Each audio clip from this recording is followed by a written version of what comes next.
Epílogo. El jardín y el jardinero pasaron semanas. El nombre para lo ocurrido en Shiganshina fluctuó entre el silencio, la dispersión y, entre los soldados que habían estado allí, simplemente el abrazo.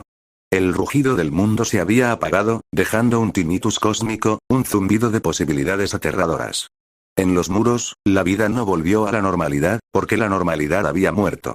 La locura de la canción había cedido, pero sus secuelas físicas permanecían. Eldianos con miembros de madera, piel de cristal o susurros involuntarios. Eran recordatorios vivientes de que el dolor, cuando es divino, deja cicatrices en la realidad misma. Pero ya no empeoraban. Y, lentamente, la gente comenzaba a llamarlas no maldiciones, sino marcas de Pat. Una forma de hacer las paces con lo irreparable. En la enfermería de la Legión Levi Ackerman sobrevivió. Pero la infección del cristal rosado y la herida de bala lo dejaron con una pierna rígida y un sistema inmunológico hecho trizas. Ya no podía ser el halcón de la humanidad.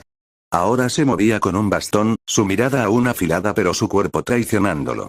Pasaba las horas sentado junto a la ventana de la enfermería, observando a los reclutas entrenar, su silencio más elocuente que cualquier reproche. Ange Zoe, ahora comandante en jefe de facto tras la desaparición de Heroin, dado por muerto, aunque su cuerpo nunca se encontró, visitaba a diario. Le leía informes, teorías sobre la nueva energía estática de los pads, planes para reconstruir. Levi escuchaba, asentía a veces, y seguía mirando por la ventana. Una tarde, sin mirarla, dijo: «¿Ese mocoso se fue?» Ange asintió, ajustando sus gafas, ahora con un lente empañado. No de la manera que esperábamos. No hubo un portal, ni un destello. Simplemente, una mañana, no estaba. Armin dice que probablemente su cuerpo, agotado de chakra y anclado a esta realidad a través de los pads alterados, finalmente, se disipó. Como un suspiro. O quizás encontró el camino a casa. No hay forma de saberlo. Levi gruñó. Idiota hasta el final. Dejando su desastre para que nosotros lo limpiemos. Nos dio la escoba, corrigió Ange suavemente. Y un jardín lleno de maleza. En una colina fuera de Shiganshina Mikasa y Armin enterraron simbólicamente a Eren Jaeger. Su cuerpo físico vivía, confinado a una habitación tranquila, alimentado y lavado. Pero la mente que había albergado la furia del titán de ataque, la desesperación del fundador y el amor de un hermano, se había apagado. Sus ojos verdes estaban vacíos, viendo un interior al que nadie más podía acceder. A veces, mecía suavemente una vieja bufanda roja que Mikasa le había dejado. Mikasa no lloraba más. Había un extraño alivio en su pena. El Eren que había amado, el niño de fuego y rabia, había muerto mucho antes en el estómago de un titán. Lo que había abrazado en la tormenta era un fantasma, y le había dado paz. Ahora visitaba a diario la habitación silenciosa, le leía, le hablaba del clima. No por esperanza, sino por ritual. Por lealtad al fragmento de él que aún residía en algún lugar inalcanzable. Armin, nombrado consejero estratégico de Ange, usaba su mente para la reconstrucción, no para la destrucción. Negociaba con los restos aterrorizados de los guerreros de Marley, Anye, Pieck, los soldados rasos, que, privados de sus titanes y de su misión, flotaban en un limbo de culpa y confusión.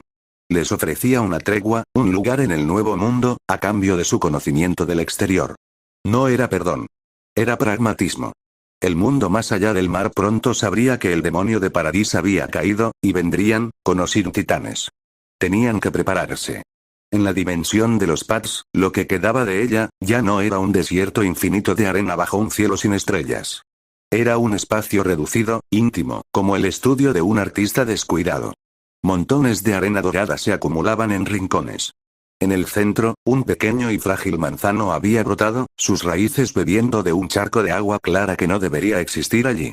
Ymir Fritz, ahora de estatura normal, vestida con harapos simples, arrodillada junto al árbol, no construía. Podaba. Con sus dedos, quitaba suavemente las ramas secas, los retoños débiles. Su rostro ya no estaba congelado en dolor. Estaba concentrado.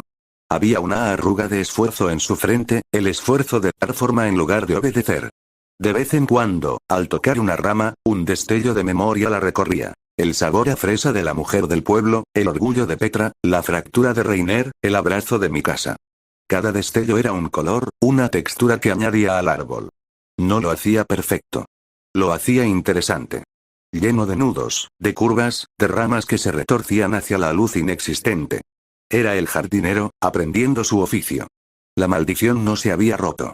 Se había transformado en un legado. La conexión Patch ya no transmitía dolor ni órdenes. Transmitía eco. El eco de las elecciones, de los amores, de las pérdidas de cada eldiano. Un murmullo constante, no de agonía, sino de existencia persistente. Ya no daba poder sobre los titanes. Daba una leve conciencia, un atisbo de los demás. Era un sistema nervioso rudimentario para una raya que por fin podía sentir su propia historia sin que la ahogara. En los límites del bosque Annie Leonard caminaba sola, sintiendo el nuevo y extraño zumbido en su sangre. Ya no era la cuerda tirante de Marley. Era un coro lejano. Al cerrar los ojos, podía sentir el tenue latido de preocupación de su padre, a un océano de distancia. Podía sentir la determinación cansada de Armin en una sala de mapas, la vigilancia silenciosa de mi casa. No eran pensamientos claros. Eran emociones, colores en la niebla. Se detuvo frente a un arroyo, su reflejo mostrando a una joven que había sido un arma, una prisionera, y ahora era, una anomalía. Sacó sus anillos de transformación, los últimos restos físicos de su vida pasada. Los sopesó en su mano. Luego, con un movimiento fluido, los arrojó al agua. Se hundieron sin ruido. No era una rendición. Era una elección. El titán hembra ya no existía como poder. Existía como un recuerdo en el árbol de Ymir, una rama particularmente dura y protectora. Annie se dio la vuelta y comenzó a caminar de regreso hacia los muros. Había trabajo que hacer. Había que aprender a vivir. El último suspiro del forastero Naruto Uzumaki no se desvaneció por completo. Una parte infinitesimal de su chakra, el núcleo de su voluntad obstinada y compasiva, se había fusionado con el nuevo patrón de los Pads. No tenía conciencia. Era como una semilla plantada en el jardín. En las noches particularmente claras, cuando el nuevo y extraño silencio del mundo se volvía abrumador, algunos eldianos con las marcas más sensibles soñaban. Soñaban no con la canción, sino con un campo soleado. Con el sonido de risas de otro mundo. Con un hombre de cabello amarillo y ojos azules que les sonreía, no con lástima, sino con un orgullo cansado. Y en el sueño, les ofrecía un simple plato de ramen, humeante y reconfortante. Un fragmento de un hogar que nunca conocerían. Al despertar, la tristeza persistía, pero también un calor extraño en el pecho. Una sensación de que, a pesar de todo, alguien de un lugar inimaginablemente lejano había luchado por ellos. Había creído en ellos. Y había dejado, como última ofrenda, una semilla de algo que no era paz, ni libertad, ni victoria. Era esperanza. No la esperanza brillante y deslumbrante de un salvador, sino la esperanza tenaz y terrosa del jardinero que mira un terreno devastado por el invierno y, a pesar de todo, se arremanga para empezar a cavar, confiando en que la tierra, tarde o temprano, recordará cómo dar vida.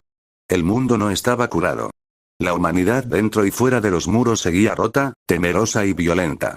Los titanes habían desaparecido, pero el odio, la ambición y el miedo persistían. El camino sería largo, sangriento y lleno de nuevos horrores. Pero por primera vez en 2000 años, el futuro no estaba escrito en la arena por una esclava.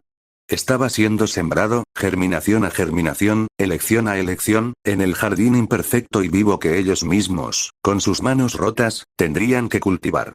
Y en algún lugar entre los mundos, quizás en el umbral de un hogar entre montañas ocultas, un suspiro de alivio muy parecido a un rugido sordo se mezcló con el viento, llevando consigo el aroma a ramen, a sangre seca, a tierra recién removida y al frágil, indomable perfume de un primer brote de manzano en el desierto.